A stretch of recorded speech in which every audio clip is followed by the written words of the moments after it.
बांग्लादेश में माहौल तनावपूर्ण है। लगातार हिंदुओं की मौत की खबर सामने आ रही है, जिससे बांग्लादेश और भारत के बीच तनाव की स्थिति पैदा हो गई है।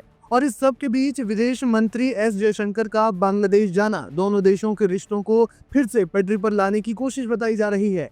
हालांकि इस बार बड़ी जानकारी सामने आई है। दरअसल बांग्लादेश की पूर्व प्रधानमंत्री खालिदा जिया के अंतिम संस्कार में भारतीय विदेश मंत्री एस जयशंकर पहुंचे थे। अब बांग्लादेश का कहना है कि उनकी इस यात्रा को राजनीतिक नजर से नहीं देखा जाना चाहिए। साथ ही उन्होंने कहा कि भारत और बांग्लादेश के बीच रिश्ते कैसे होंगे, ये भविष्य बताएगा। खास बात यह है कि साल 2024 में शेख हसीना की सरकार गिरने के बाद से ही भारत और बांग्लादेश के संबंधों में तनाव बना हुआ है।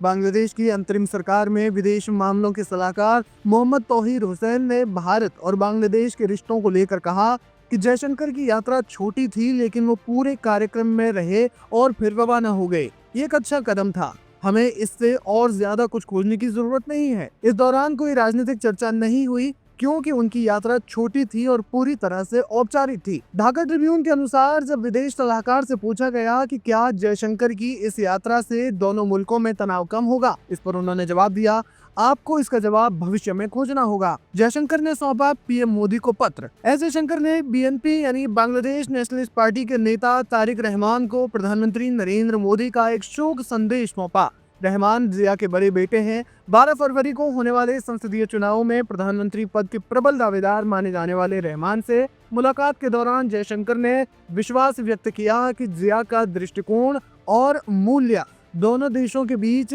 साझेदारी के विकास का मार्गदर्शन करेंगे। जयशंकर ने अपनी सोशल मीडिया पोस्ट में कहा, मैंने उन्हें प्रधानमंत्री नरेंद्र मोदी का पत्र सौंपा। मैंने भारत सरकार और जनता की ओर से गहरी संवेदना व्यक्त की। पाकिस्तान ने बताया कि नेशनल असेंबली के अध्यक्ष सरदार अयाज सादिक और भारत के विदेश मंत्री के बीच बांग्लादेश की राजधानी ढाका में छोटी मुलाकात हुई।